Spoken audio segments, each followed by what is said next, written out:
Welcome back to Unboxing OD. I'm your host, Kenneth Pearson, and I'm glad that you're here. One of the things I love most about this podcast is the chance to bring you into conversations with people who are shaping OD in meaningful, human-centered ways. In this episode, we're joined by Jenn Stevens, a leader whose path has been anything but linear, yet every step has been rooted in a deep commitment to people. From firefighter to yoga studio owner to executive coach and L&D manager, Jenn has lived her leadership philosophy across very different spaces. What ties it all together is presence, a growth mindset, and what she calls hustling with heart. In this episode, we explore what it means to lead with love, why presence is the real differentiator in leadership, and how to create conditions for growth where every team member feels seen, valued, and empowered to step into leadership themselves. Jenn also shares the story behind her remarkable 100% promotion rate for direct reports, what it looks like to invest in potential, and why leadership at its core is about ownership. So grab your cup of coffee, settle in, and join us for this thoughtful conversation about leadership, development, and the human side of OD. Welcome, everybody. Jenn Stevens is a seasoned organizational development leader who combines strategic vision and hands-on coaching to drive organizational excellence. With over a decade in performance improvement and a master's in organizational performance from Boise State University, she transforms teams through evidence-based development initiatives. As an L&D manager at a high-growth software company, Jenn has achieved remarkable results, 100% promotion rates for direct reports, which I'm going to talk to you about today because I need to know those, and consistently high engagement scores. A certified strengths coach and change management specialist, she's passionate about creating thriving workplace cultures.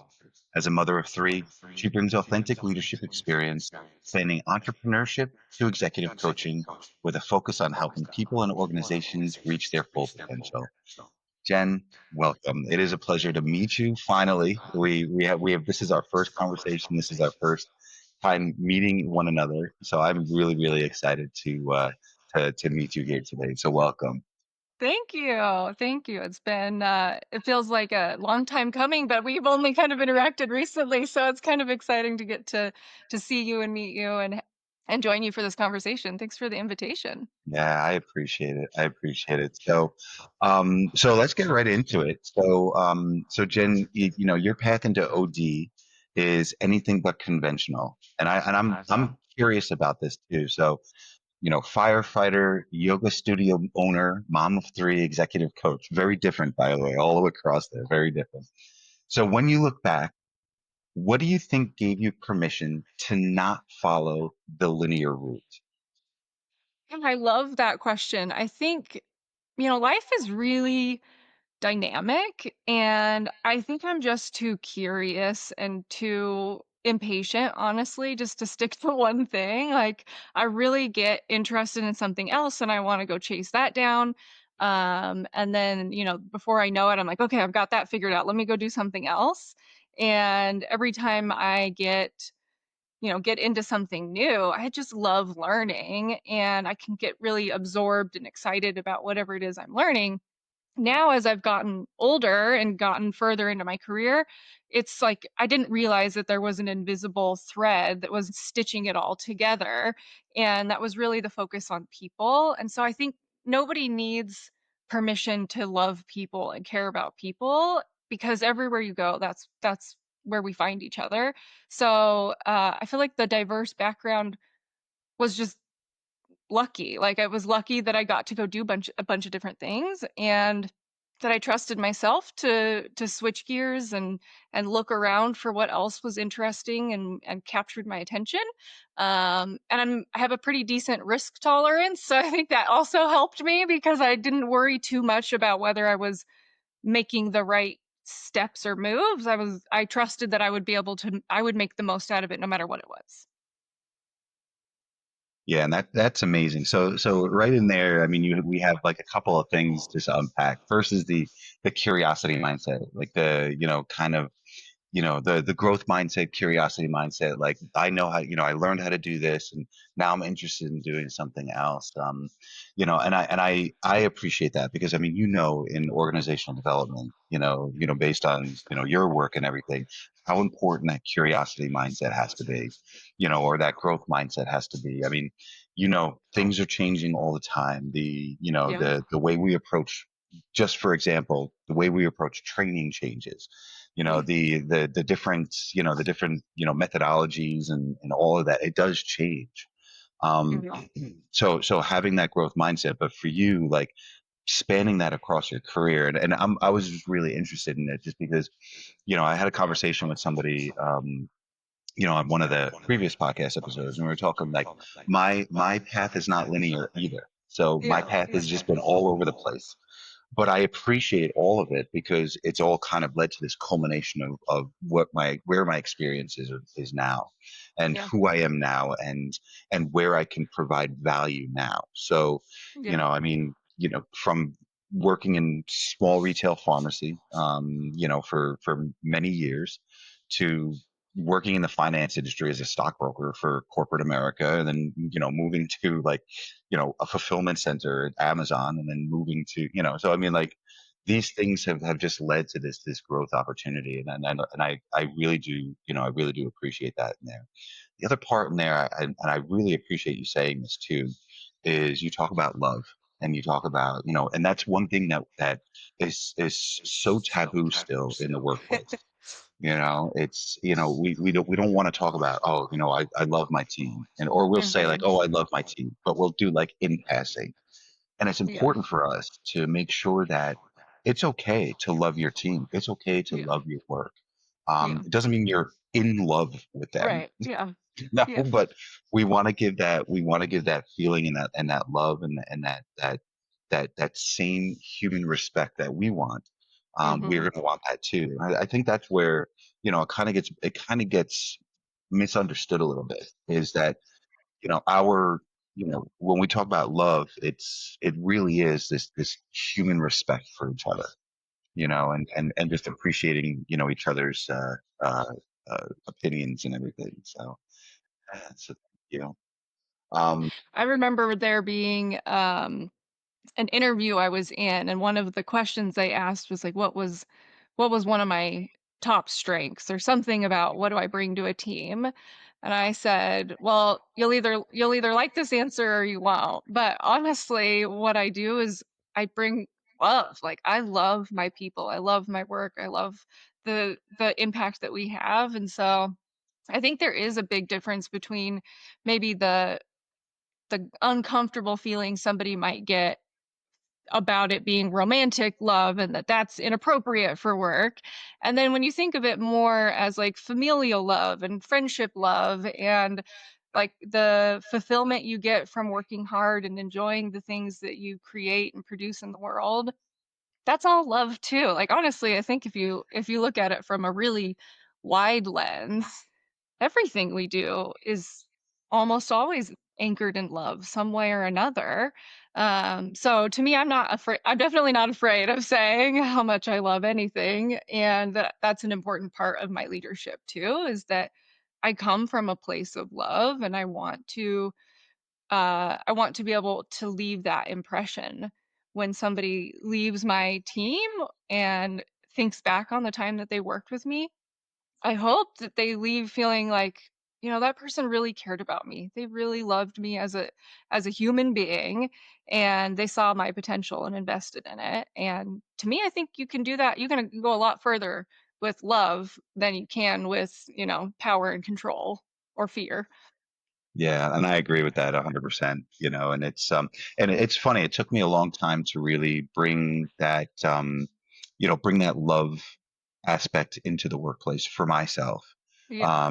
Yeah. There was just that macho man, barrier where it's like, Yeah. you can't love people in the workplace, like that doesn't make sense. And Yeah. it's as Sometimes I've it's done the that. word, it's like, can we find a Yeah. word that feels safe and approachable? And from like an emotional intelligence point of view, how can you read the room, know your audience, know the culture and the appetite for where we're at? And if another word I mean, it means the same thing. If another word works, if it's compassion or patience and understanding or respect, okay, great. Underneath that probably still is love, but if the word you like is respect, let's use respect. That'll Yeah. work. Yes, absolutely, absolutely. So, and you know, the great thing about it is it actually brings us to our next area here. So, and when you wrote this, and when I saw this, I mean, we talked a little, we emailed back and forth a little bit before this, and I fell in love with this. So you used the phrase "hustling with heart." Uh-huh. So I want to know, what does that actually look like in your day-to-day work, especially when you're navigating both strategy and empathy? Well, almost wish I could have, like, some of my team sitting here with me so they could answer this for you because I think their answer would carry more weight, but I'll answer it and give you a little bit of an example. Um, for any of your listeners that have more than one child or have more than one, pet or something that they really care about, is that, sometimes you don't realize how much you can love until all of a sudden you love more. And there's this feeling that I have tons of potential and I can impact the world in a positive way. And for me, it's almost like and that it kind of relates to the first question about my diverse background is like I'm almost insatiable in my desire to experience things and learn and grow and have different experiences and opportunities to touch people's lives and have an impact. So when I think of this like hustling with heart, it's like the thing that drives me is that I know there's so much more out there, but I want to do it from a place of continuously expanding in my gifts being offered out. Like I don't want to just keep them to myself. Like I want to be able to give them away constantly. And so, for example, right now I'm working full time at a software company. I lead a team of seven corporate trainers and I love all of them. We are a really tight knit team, high performing team. But on top of that, I also am going to school. I'm working on a second bachelor's degree in graphic design because I want to be able to communicate visually better. So I'm like driven in that way because I want to connect more. I want to be able to share in a more high fidelity way beautifully. Like that's coming from a space of like I want it to be beautiful so people enjoy it. I volunteer on a at a lab at the university that I work with. I'm an adjunct teacher, and I also do this consulting stuff where I'm like coaching and consulting with people, and then I spend time networking and trying to invest in my community and getting to know the people around me. Not to mention, I'm a wife. I've been married. We've been married. Oh my gosh, it's our anniversary next week. We've been married since 2005. So what is that? That's a good amount of time. What is that? Like nine, 18 20 years? years. I don't know. It's gonna be Yeah. it's gonna be 20. So it's your 20 year. Make sure you know, like We're this is getting a up there. monumental one. Yeah, this is a monumental I'm one. like, You "Oh want to my make gosh, we have our anniversary coming up." But anyways, but we've been together for it's like he's my soulmate, my life partner and like he's my favorite person to spend time with. So like I'm investing in that relationship. And I'm a mom of three. Like just this week I had volleyball games Tuesday and Wednesday and then football Thursday, football Friday, football Saturday. And then my husband and I are in a fantasy football league. Life is just so exciting that I don't know why I wouldn't just hustle everywhere with everything that I have so that I can continue to have as big and meaningful of an impact as I can. So even though I want to be I want to live a full life. Like when people say they're busy, I'm like, psh, stop saying that. Like, is your life full and meaningful? That's what we should focus on. I don't care how much activity you have. Like, how meaningful is that full schedule? I love having a full schedule because I love feeling like I'm using every ounce of my life and minute of my day. And that is important when you are really living what you believe. And so to tie it all back into strategy and empathy, my strategy my strategy is to go first, lead by example, live life to the fullest. And I have plenty of things that I still need to work on and improve and ways that I'd like to be better. But the thing that I do, every single thing that I do, I try to be as present as humanly possible so that when I'm with somebody, that they know this is the only place I would ever want to be right here, right now with you. And I think I do that because I know that's what feels so good to receive. And so I just do that everywhere I go. So like my strategy is just repeat that constantly. And hopefully every interaction I have is a high quality interaction because I'm putting that at the heart of what we're doing is being present, being together and being fully in this moment. And I think I got that from being a yoga teacher, from running a yoga studio.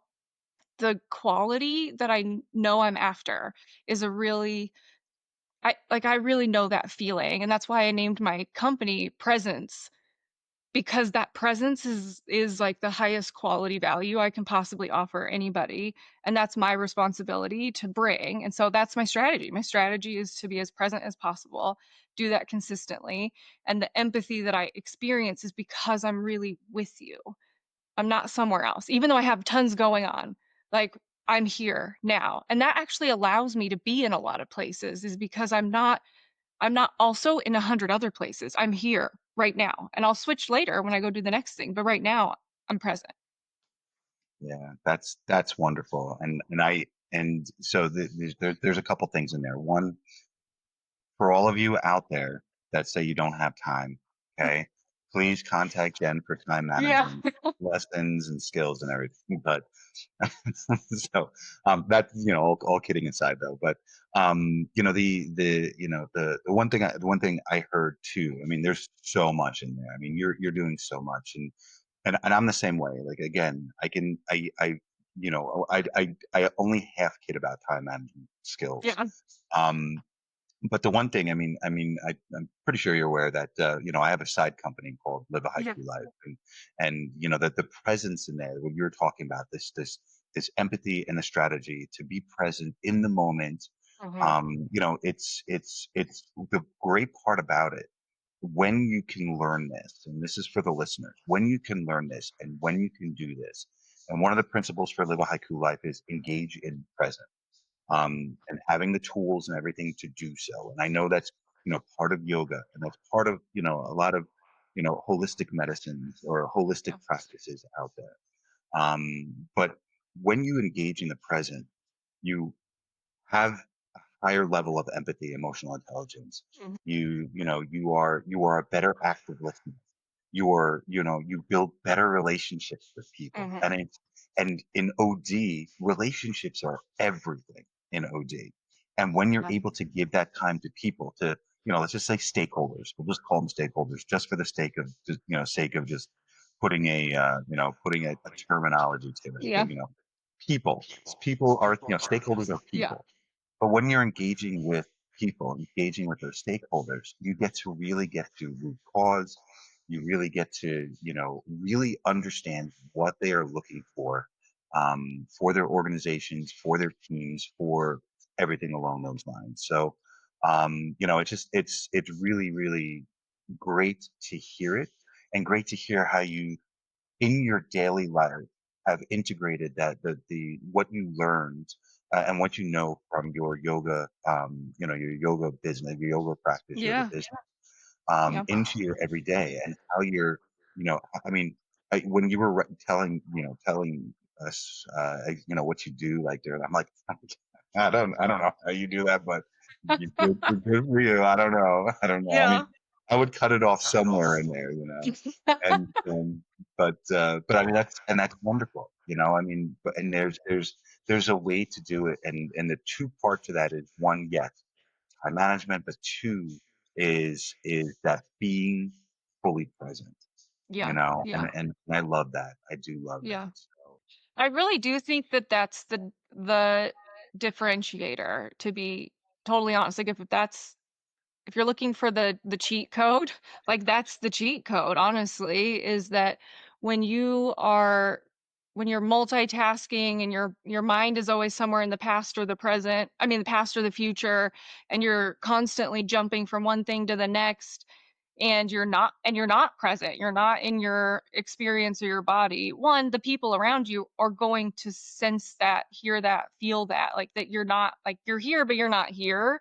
That's going to happen if you're in a meeting trying to lead a strategic conversation and you're actually worried about five other things that have nothing to do with what we're talking. People are going to feel that quality in your focus, in the questions you ask, in the way that you interact with them. And that does start to break down the trust and the rapport. And so, if you really want to manage your time better and have kind of like infinite capacity, it starts with allowing yourself to be fully present. And I get that question all the time, like, how are you doing so many things? Like, aren't you exhausted? And sometimes the honest answer is yes, but it's the kind of exhaustion when you put in a really hard workout and you feel like, oh, that was good. Like, I got a lot done. That was super productive.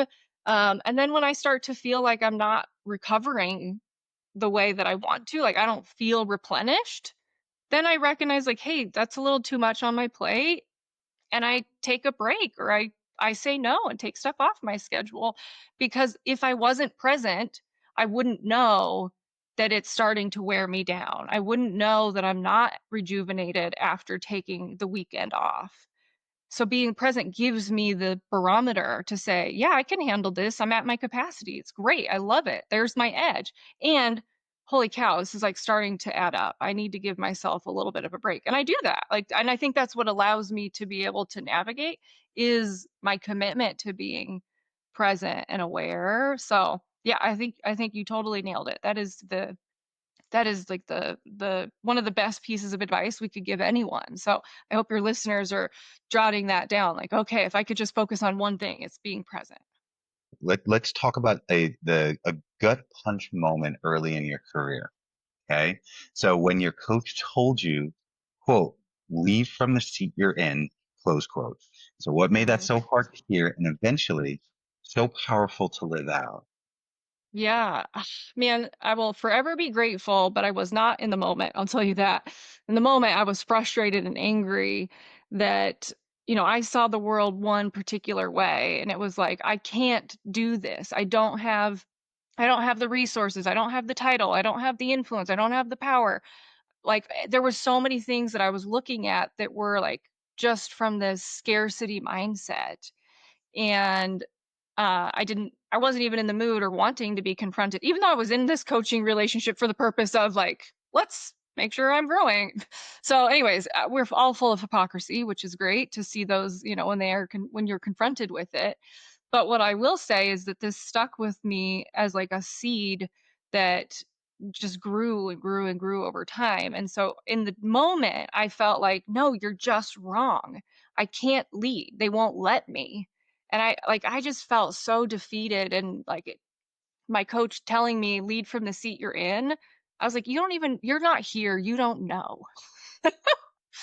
And now when I look back at it, I'm like, "Oh, man, was I stuck." I was so no wonder they could see it so clearly, but I was not seeing it. And so thankfully, I did have this reflection on the outside that helped me see what was going on eventually, not right away, but eventually it started to come into focus for me, which was,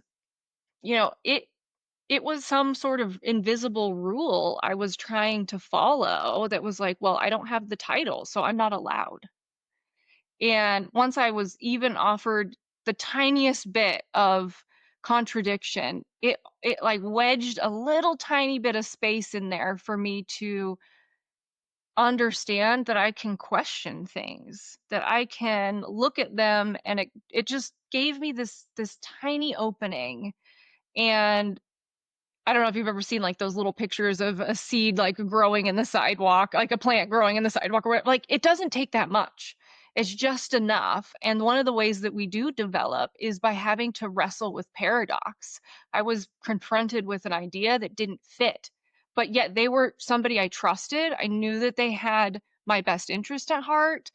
And there was something in that message, like, I wouldn't be so upset about it if it wasn't sort of true, Like, if it didn't really land, it wouldn't really bother me, but the fact that it did bother me is the thing that kept me coming back to this idea of lead from the seat you're in. I was like, what does that even mean? What are you talking about? I can't. And eventually it wasn't like, okay, well, if they say I can, how can I? And then it kind of grew over time to, I don't need permission to lead. Nobody needs permission to lead. Leading is not a title. And I've heard that, like, that's a trope. But I was like, whatever. It is a title because you're the one that makes the decision. And eventually I started to be able just to break that down in my own assumptions and recognize that I had this like playbook of assumptions that I thought I had to follow. And then I was able to start to see that that's not true. And I have more autonomy than I realized. And so being able to use that autonomy, being able to look at it doesn't matter what my title is. I get to choose how I show up. I get to choose what I say in a meeting. I get to choose what I present to my manager. I started to see my autonomy everywhere and just leading myself was enough right then. I was like, okay, well maybe I don't get to lead this organization. That's not my job today. My job today is to lead myself. And am I proud of the person I'm being? Am I proud of the things I'm putting out there? Or am I just trying to do the conventional thing? Am I just trying to fit in? Am I trying to keep my head down? And to me, that really started to unravel and ended up being really empowering. And now that I've done this multiple organizations in several different situations, now as a leader, like, I refuse to let that be the case. Like, everyone is a leader on my team, and anybody that has worked with me knows that I treat everyone like a leader. Like, you are leading in lots of ways, so don't let these invisible boundaries and titles prevent you from being who you are meant to be, who you're capable of being. And if it was you, what would you do? Even if you don't get to make the decision, you might not be the person who hands down the final decision, but think about it as if you were. Let's say that we're just practicing for when you are the CEO. What would you do? What is your decision?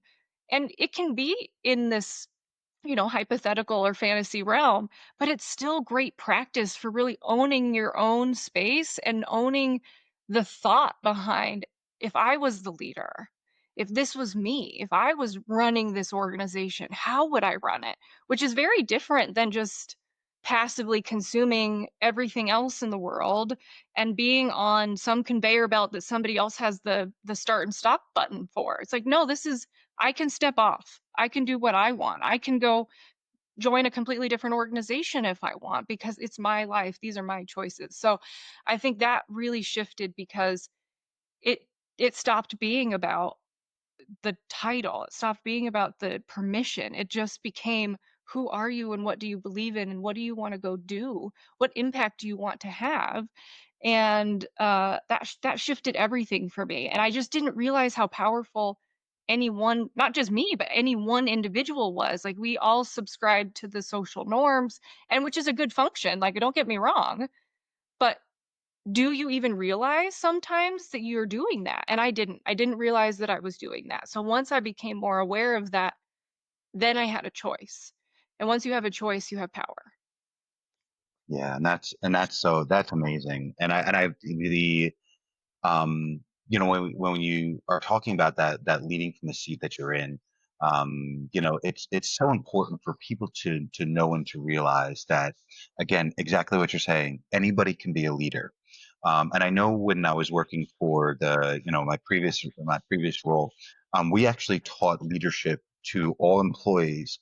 As you know, we introduced it as and I hate using the term soft skill, but we introduced it Mm. as a soft skill. So we Yeah. ran a monthly, like, we called it the durable skills series, but then we changed it Yeah. to the human skills series. Yeah. So part of those series were like emotional intelligence, teamwork, collaboration. Leadership was part of that, was part of Mhm. those trainings. And it's important, exactly what you said in there. It's important to know that you can lead from wherever. Leadership and management, leaders and managers are two totally different things. Managers manage processes, they manage programs, they manage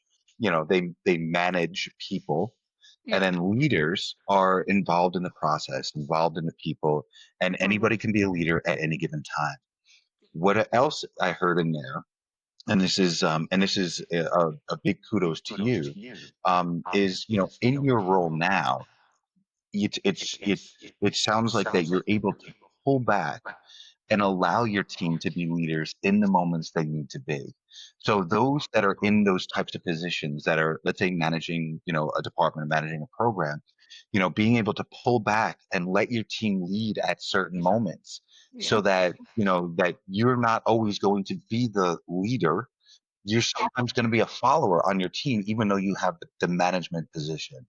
And yes, you're going to be in charge of the final decisions and you're going to be in charge of the program, but enabling your team members to kind of just grow and to move into those particular spots and those particular areas, to be able to lead. So, I'll ask this question. We'll actually move into the next one here. So, the idea of leadership, leading from wherever you are, feels especially relevant in OD. So, Hmm. how has that mindset shaped how you coach others or build your own teams? Yeah, I'll give you a couple of really practical things that I do. And I'll start with I think if you're really doing the work of leadership, it's work. Like, you are working at it. It's a lot of effort. It's a lot of mental strategy. And how can I put this person in the right spot? How can I align the opportunity to the skills and interests of certain people on the team? How can we, I think it's for me, really, it's very strategic. And so I think about how do I develop the leadership capacity on my own team because I want to amplify what we're capable of, and I can't afford to leave all the leadership up to me. Like, I we are way under our potential if I'm the only one leading. Like, come on, that is inefficient as heck. So what can you do to amplify leadership is to create leaders around you, and leading leaders is different than just being a leader. And so looking at every opportunity as it comes up as who can lead, who would be developmentally growing if they were leading. So little things like a lot of people when they have a team, they manage their weekly staff meeting. And the leader or manager, they put together the agenda, they talk for 75% of the meeting, delivering a bunch of updates and go do's. Um, and then, maybe there's a little bit of chit chat with the rest of the team, and there you go. You have quote unquote led for the day. But that is not leadership in my mind. So as a quick adjustment, like, stop leading, quote unquote, your meetings. Knock it off. That you don't need to do that. You've already accomplished that level of skill acquisition. Who needs to develop that skill? Everybody else on your team. Teach them how to put together an agenda. Teach them how to look at the whole team and what does everybody have going on? What is the relevant information that we all need to hear?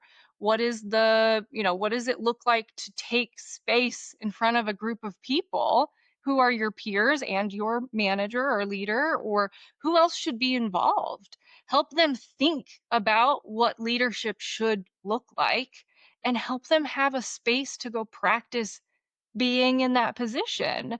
And so if you think that that takes too much time and energy and it's just faster for you to go do it yourself, then you're missing out on the opportunity to amplify the leadership on your team and set people up for success as their career grows, because how much more confidence are they going to have when they get promoted into a role where now they have their own team if they're like, yeah, I've been leading team meetings forever, like, I got that on lock. I know how to actually teach somebody else to do it.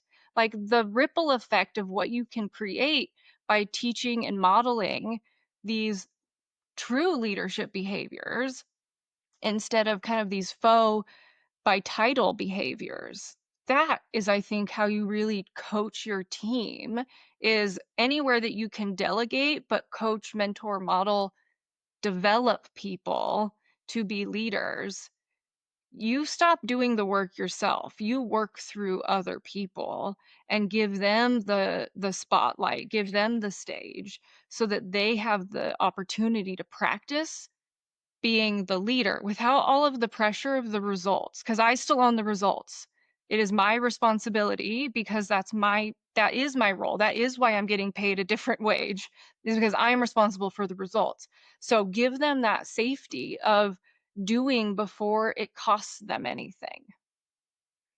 Yeah, absolutely. And I love that that example of you using the team meetings specifically, and having a different member of your team lead the team meeting, on a weekly or monthly basis whenever you're meeting, because that gives them the opportunity. And I mean, we all know that team meetings, they can be, kind of like whatever, in some cases, but if they're able to, learn how to, learn how to project manage, learn how to create the agenda, learn how. These are little. I mean, the when we talk about developing leaders on our team, these don't have to be these big, like huge steps. There are little tiny steps that you can go along the way, to develop develop the individuals on your team. Mhm. And I remember, one of the things that, when we had, again, the place I was working at prior to doing what I'm doing now. Um, one of the team members that came on, she was an employee wellness coordinator, and I loved it because they moved her under organizational development, which I thought was such a great move on their part. But I remember that when she first came in, one of the things that we did, like I used to develop for my team members a 6 month onboarding plan. And this is what we would do. Month one or weeks 1 and 2, we would kind of go through the role, what was expected of you, all that kind of stuff. Weeks Yep. 3 and 4, we would just do other things. But one of the things that we made sure of is even the employee wellness coordinator, when they came in, is they would be in charge of a project. So they would have to determine a project and determine things that they would, and with all the full support. It wasn't one of those where they would say, "Oh, well, I don't know what to do." And it's like, okay, well, we're going to sit down, we're going to have a conversation, we're going to talk about some of the things you might be passionate about, and we're going to figure out how to run that project. um, with the organizational development team, we had actually developed a yearly conference that we put on for employees, and we had like 3 or 4 speakers or whatever the case is. But we needed volunteers, internal employees. We needed, to coordinate with the IT department and coordinate with other areas, right? And what I had her do in that particular case is I had her work with the learning specialist who basically was the project manager, so she can learn the project management skills. Once that was completed, then she came up with her own employee wellness initiative and ran that project herself. She became the project manager for that. Yeah. So yeah, so I mean, again, I could have done it all. Yeah. Okay, Yeah. but Totally. what is that serving me? Yeah, And you've already exactly what. accomplished that skill. Like you've already acquired those skills. You don't need to keep practicing them forever and Right. ever. Yeah. Right, and exactly what you're saying too. Like I'm not tapping into the potential and tapping into the knowledge of the individuals that are on my team that were hired to do the positions that they're doing because they're the subject matter experts or moving into the subject matter experts in those particular areas. And it's important for us, especially in OD, from our own teams, but for other teams to really instill this in our managers and our directors and our C suites, that you hired these individuals to do the job so that you didn't have to. And it's your job to make sure that they have all the resources and all the knowledge and everything available to them so that they can be successful in their roles. It's just this, I mean, it's funny that it's so much easier said than done. Yeah. Yeah. Well, I think we get under this like false fear that there's like some time constraint or pressure to get something done and it's just going to be faster and easier. And the truth is, yeah, in the beginning, it might be slower and harder and not as good. But guess what? That's how you started. You were not as good once. How did you get better? How did you get to the point where now you can do it faster and better? Well, because you had to go do the work. So it's being able to invest in the short term for these long term results that are in everybody's best interest. So if you're too short sighted, then yeah, you're gonna miss those windows of opportunity. So, pick your head up, look at the bigger picture, look at a longer term, and recognize that instead of worrying about this week or this quick deadline, how can you be more proactive, set stuff up so that it can allow for a little extra time or a little more coaching? Or is this a particular situation where, you know what, we don't have to hit a home run, a triple will do. Great. Give that to your team. Yeah, and that's such a great philosophy there too. And I know it kind of leads into this. Now that we have a question for you because I need to know.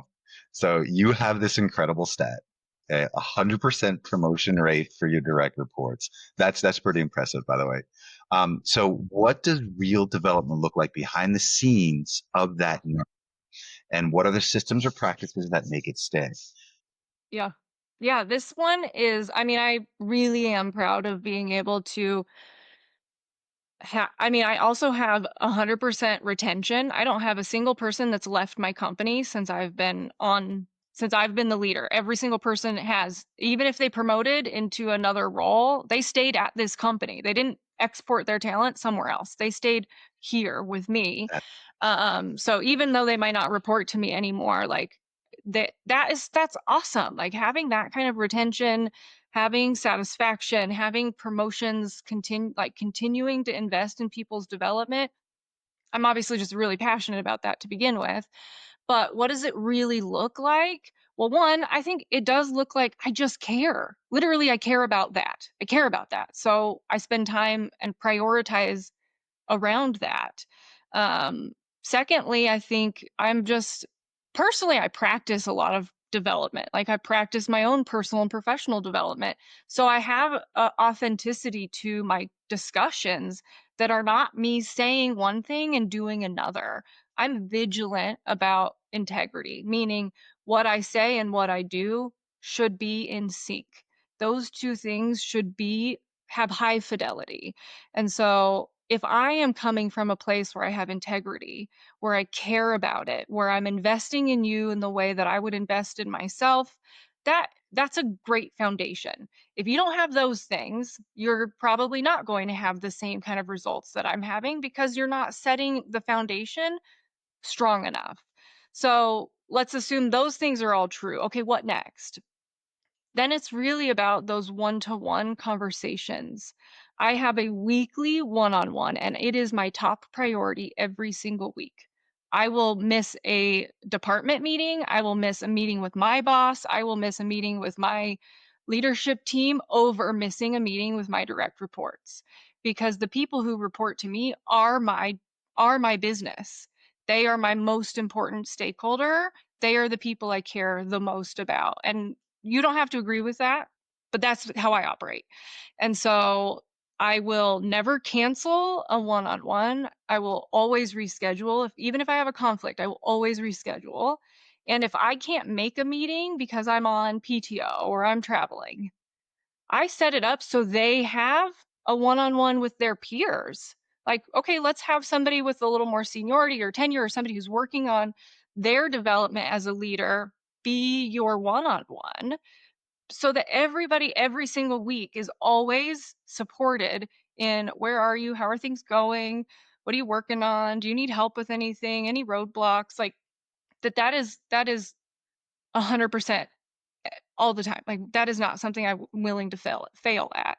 So I think those are the foundations. So then when you're in these really high quality conversations consistently, every week because I prioritize it. I will deprioritize other things so that I can keep this as a priority. Then I know literally from week to week, like, are they making progress? Are they feeling stuck? Is their confidence starting to waver? How can I support? What's a challenge or an opportunity that would excite them? Okay, look for that. When I'm in these other meetings, do I see something that'd be like, oh, that'd be great for him. Oh, that'd be great for her. Then I'm promoting for them and being an other promoter. I talk to my boss about every person on my team, every one-on-one I have. I don't talk about myself. I talk about my team. I talk about what they're doing, what they have going on, what they're excited about, what they want to work on. I proactively seek out opportunities for them. If it doesn't exist, I try to help create it. Like that is that is sort of the secret to this stat, is that I am advocating for them fiercely. I'm looking out for what would be in their best interest constantly. And what that might sound like to your listeners is that, well, I'm not really doing any of that for me. And that's true. I am not the priority. It's not my job to go make me successful. It is my job to help them be successful. And if they are successful, the results take care of themselves. I will, in retrospect, have the results that are my success. Because if I'm focusing on them, my success is a natural consequence. It's a natural outcome. So I don't worry about that because I measure my success by how much they continuously learn and grow and develop and create results for the organization. And that's amplifying my impact times 7 other incredible humans. So if I just focused on me, that's a bad strategy. I can only do the work of one person. My team can do the work of 7 awesome humans. So that to me is why the rate of everybody being promoted, whether it's switching to different roles, moving into different departments, going from a role that they find interesting to seek out a new set of skills or a new completely different way of working. Like those are all things that are done in partnership with them, not because I know what they want, because they know what they want. And I help go find those opportunities or clear the path or set them up for success. And when you do that consistently for years, you just you create those results because you're committed to them. Being the behavior that you want your members to model. It's super important in there. The other part in there too, and I've heard the statement. You know, it's what people are saying about you behind closed doors, in the workplace, and you creating this, like this opportunity for your employees, and saying like, oh, X person is doing, this great work, and Y person is doing this great work, and Yeah. advocating for those individuals behind those closed doors. It really is like the conversations that are being had about you behind those closed doors in those meetings, those advocating and everything. I mean, that is one of the, I mean, I can see why you have this stat because you have it. It makes me happy to share it. Like, I'm not I guess maybe there's some people that might feel threatened that the people around them might outshine them. That doesn't scare me one bit. I'm stoked to see that happen. I want every person on my team to be more successful than I ever will be. And if I can play a small part in that, then great. But I know that it's not going to happen with no support. Like that's my job. Literally, that is my job. Yeah.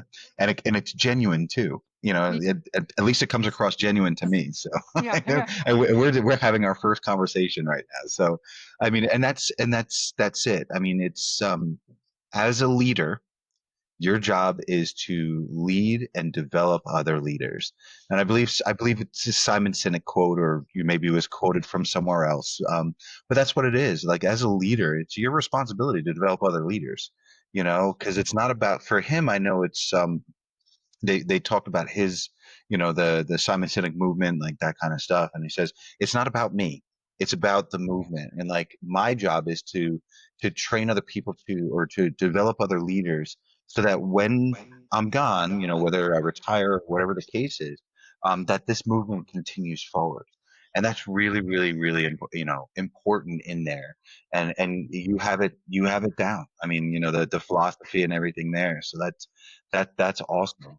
And I know in there that you talked a little bit about, investing in people's potential, and that it's, the difference between kind of like checking the box on development and actually investing in that. So, for you, what's one sign that a culture is doing the first and not the second? Meaning that what's one sign that the culture is, checking a box versus, actually investing in people's potential? Yeah. I'll give you, I think, what is a pretty common thing that most of your listeners will have encountered somewhere in their career. If you look at a performance review cycle on an OD design level, we want there to be a performance review cycle of some kind. And so we engineer a process and we say, meet monthly, have quarterly check ins, semi-annually review your goals, annually report out results, whatever, generic OD performance review cycle insert here. Um, that can either be a check the box activity or that can be a genuine investment.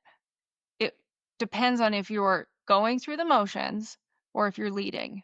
If you're leading, it needs to be a priority, not to command and control and force results. It's an investment the way that you invest money. I put the time in to invest the energy, the focus, the connection, the reality of where we are and how it's shifting and changing from week to week, month to month, so that we can adapt, change, overcome, strategize differently, and then recalibrate where we're at so that we can get a better result.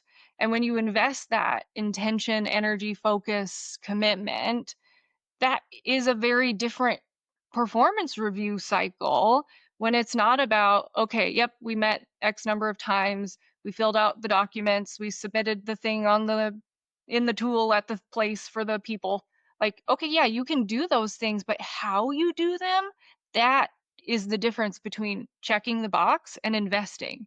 So if you want to amplify the results of your team, invest instead of go through the motions, which is going to cost you time, energy, whatever. Like it costs you something because it's an investment. You don't get to put money into the stock exchange without it costing you something. Is every investment going to pay off? No, just like any other investment, some are going to be duds, some are not going to pay off. That doesn't mean you don't invest. You invest broadly. You have a broad portfolio so that you hopefully in total can have a return on that investment. The same thing is true with your people. You might have somebody you don't think is a top performer. You better still invest in that person because they are not going to stop being a low performer if you don't invest. You have to invest there too because they need to come up. But you don't want to undervalue your top performer and take for granted that they're a top performer. You need to invest there too. So no matter what, it's about how you do it, not what you do. So, and I know we talk about like your background is rooted in that systems thinking and that performance improvement, and I know I'm not big on performance evaluations. I know organizations need them because they need to have a metric to kind of guide, but the systems thinking and performance improvement, which isn't necessarily performance evaluations, but it's clear, from our conversation that we've had so far, it's clear that your work is also deeply human, which is great for this podcast because that's what this podcast really is all about. It's the human centric approach and that was the first episode that I did. And that's just exactly what it's been about. So how do you personally hold both systems thinking and keeping, system thinking and performance improvement and keeping it human? So the systems and the soul. Yeah. Yeah. I love the idea of being able to embrace paradox, right? It's the both and way of thinking. And for anybody who's not familiar with that, it's switching from black and white, either or, like things can only be one way, to embracing that both things can be true, that things can be apparently opposite but equally true. And so I think of it a little bit like that, meaning systems almost sounds like cold and mechanical and like non-human. But then also human is like a living organism, is a diverse thing that's always kind of shifting and changing. And so the way that I really approach this and try to make it make sense to other people is that we are a living system. So just like biology, it's a system. It's all working in concert with each other, but it's alive. So when I think about living systems, that's really how I think about performance improvement. It's not mechanical. It's not cold and dead. It's complex and alive. So I would approach it more like a medical doctor looking at a human patient than I would look at it like an assembly line with its machine, and I can just, turn that bolt a quarter turn, and that's going to take care of this, mechanical problem. Instead, it's like, wow, there are a lot of things going on.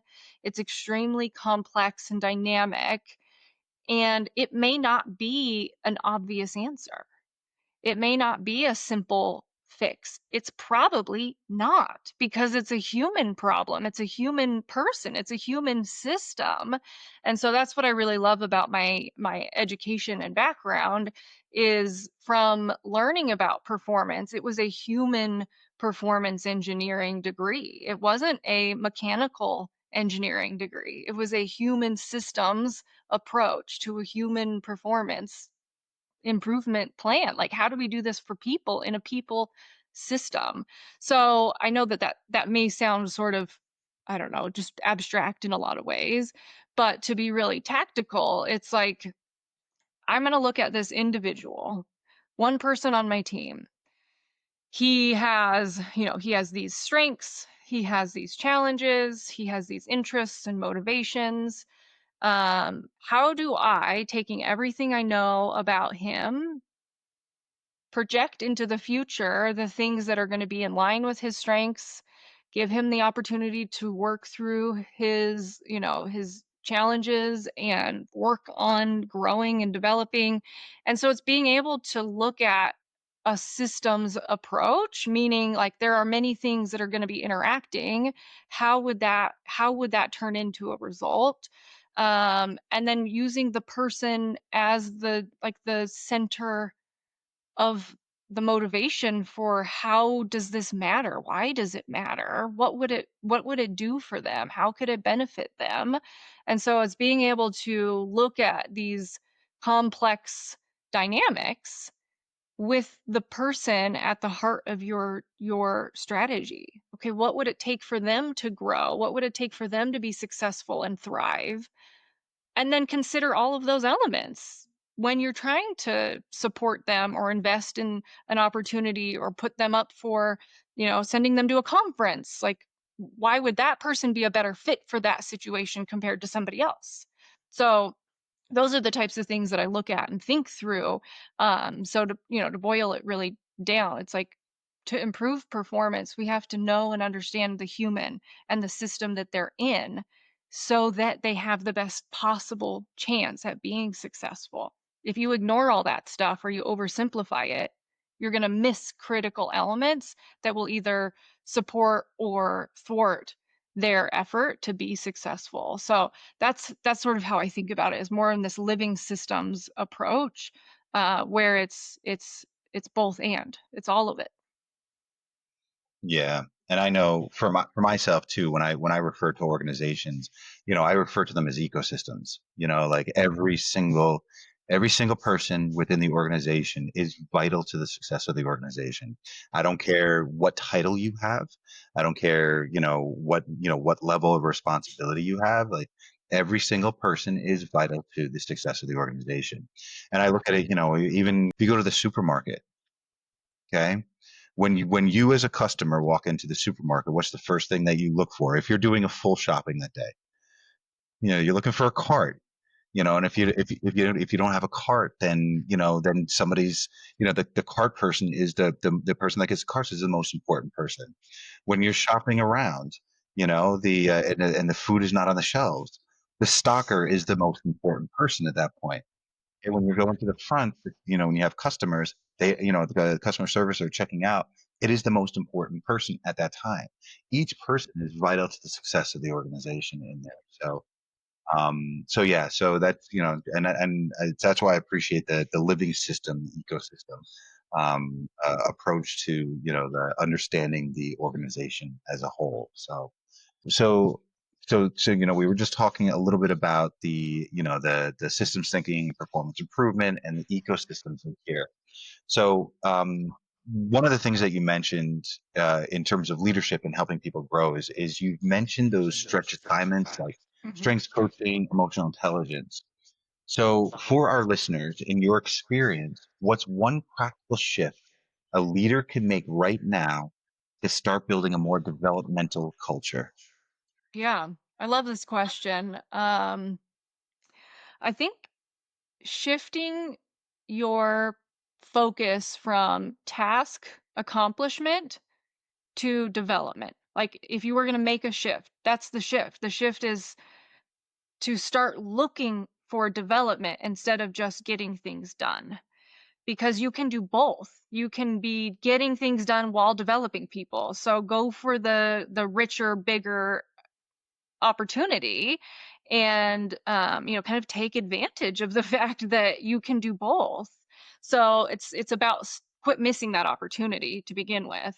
And then from there, things that are, if we're being human centered and we are looking at our team as unique individuals, their career goals, that's a great place to look for developmental opportunities.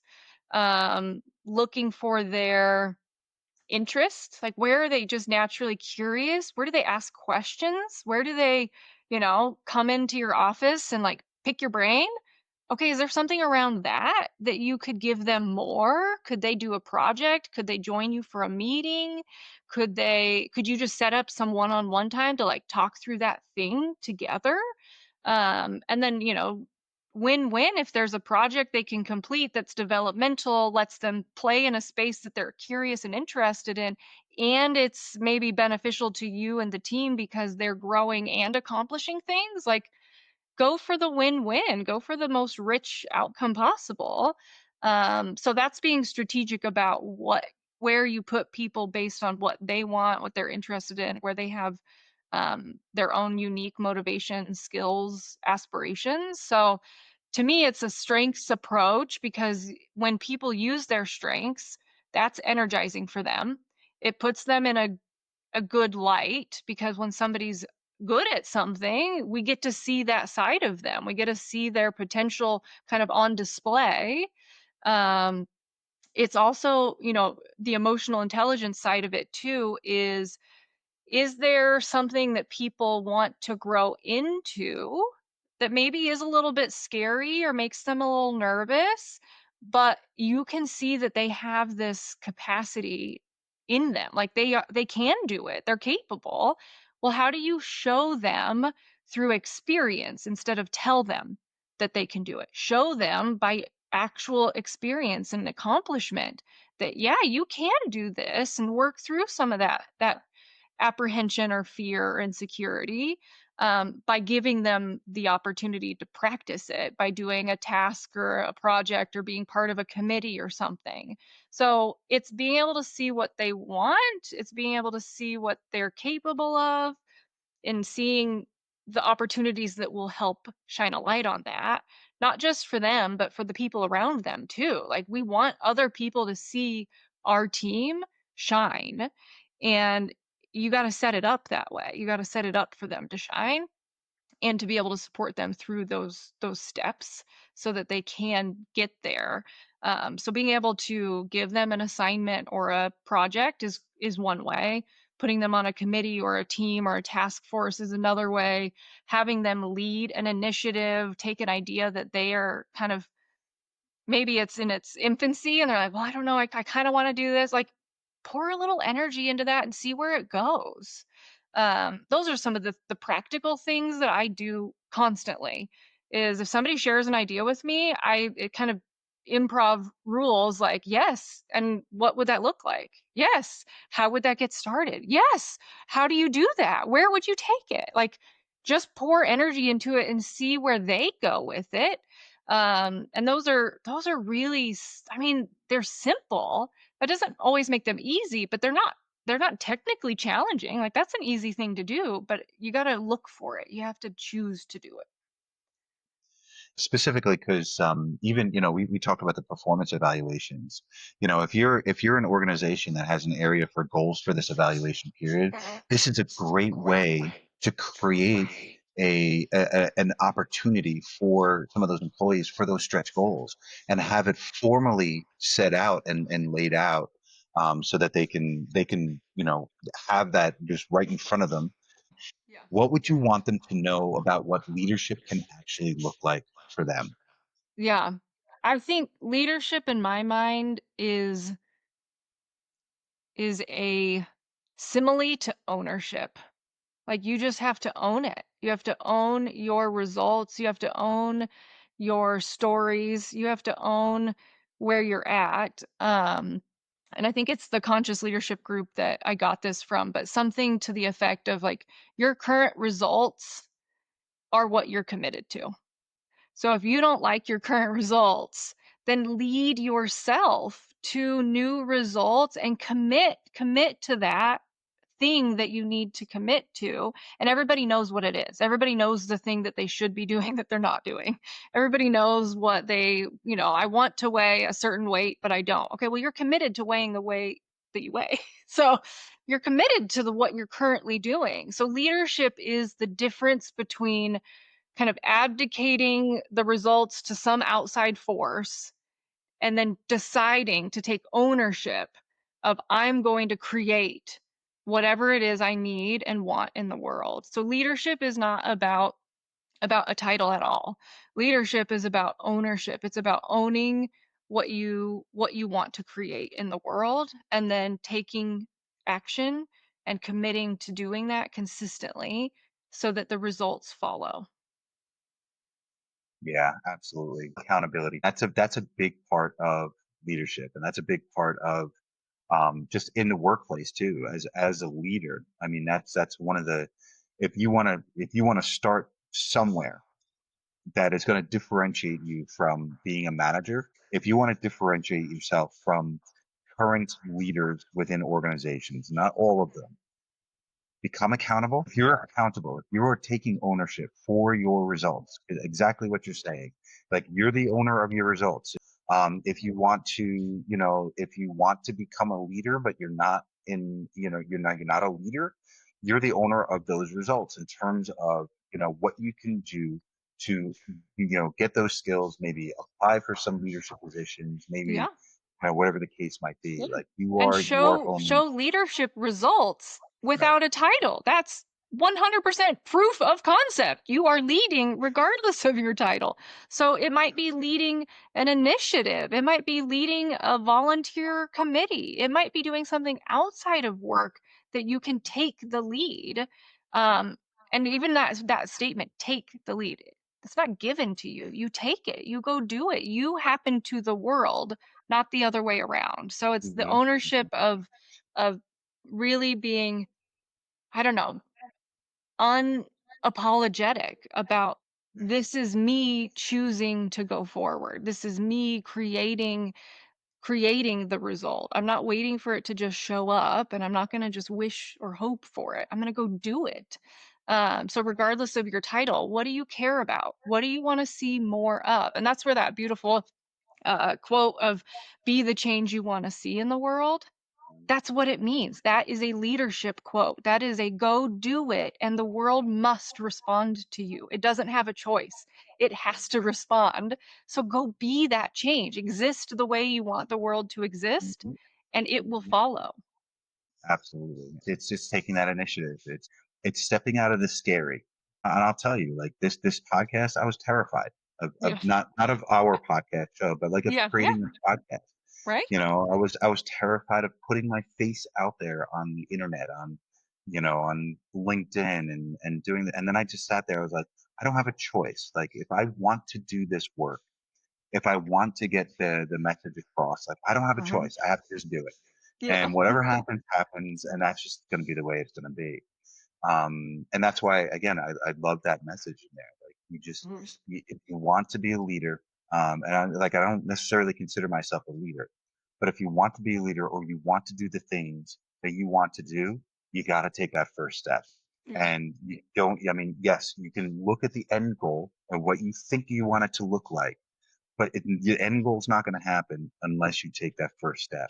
And that goes all the way back to what we were talking about in the beginning when we're talking about presence and we're talking about, like being here in this moment. And that first step, if you are there in this moment, doesn't mean, again, you already know what the outcome you want there, but being present in that first step, being present in that moment, being present in your accountability, being present in your Mhm. ownership, that is really going to create that motivation because and I know like they say like the journey of 1,000 miles begins with one step, Yeah. and there's all these quotes that you can have there, Yeah. and I've seen the ones where the pictures where it's like they show a close up of a person that's taking two steps forward, one step behind, and two steps forward, one step behind, but when you zoom out it shows that he's climbed like 1,000 stairs or whatever, and and it does, like in those moments, it might feel like a setback. It might feel like something is not moving forward or whatever the case is. But again, you're not going to experience it if you don't take that first step and Mhm. you don't start moving forward. So, Yes. so I absolutely appreciate that. Appreciate exactly what you're saying in there. That the ownership in there. So it's so important, so important. So you're going to bring us home. All right. Okay. So if you had to sum up your approach to leadership and OD in a phrase or a sentence, something real people could carry with them, Mhm. what would that sound like? You only get this one precious life, so treat every moment with every person that you work with, talk to, and encounter like this is a precious gift that they are giving you because time is our one most valuable resource. So your gift of time and presence is the single most valuable thing you will do in your entire life. And that is what is most important. So that's really what I think matters in any profession, but especially in OD where we are creating many of the systems and approaches, we have to go first and we have to lead with that kind of presence because it's so much easier to follow an example when it's real and tangible. And so if we can go first and show that life is precious, every moment is precious, every relationship, every person is is unique and precious. Like treat life that way and the results will follow. Jen, this has been such a pleasure. I'm so excited we had this chance to meet and to talk, and I love that ending in there. That was absolutely beautiful. So, will listeners be able to reach out to you on LinkedIn? Yeah, please. Would love There. that. Perfect. Perfect. And I'll have your information in the show notes. And yes, again, Jen, thank you so much for spending the time today. I really appreciate it. I appreciate your time. I appreciate your energy. I appreciate the fact that you fit me in your very, very, very busy schedule. So thank you so much for today. I really appreciate it. Yeah, well, keep doing all the great work that you're doing. The world absolutely needs what you're doing, and it's it's a gift to be able to create space and share that time and voice and elevate people's perspectives and connect people. I mean, that's a real gift. So keep doing what you're doing. You're doing a great job. Thank you. I appreciate it, Jen. That concludes this episode of Unboxing OD. A huge thank you to Jenn Stevens for not only sharing her story, but for reminding us that leadership is not about titles. It's about presence, ownership, and love. If you'd like to connect with Jenn, you'll find her information linked in the show notes. And if you'd like to continue the conversation with me, you can connect with me on LinkedIn at Kenneth-Pearson or visit www.pearsonpearson.llc to learn more about the Flow of Five Tiers framework, our consulting work, and upcoming episodes of this podcast. As always, thank you for showing up here. Your curiosity and your willingness to explore what OD looks like in practice are what make these conversations matter. Until next time, keep showing up with presence, keep investing in people, and keep unboxing what's possible in your workplace. Take care.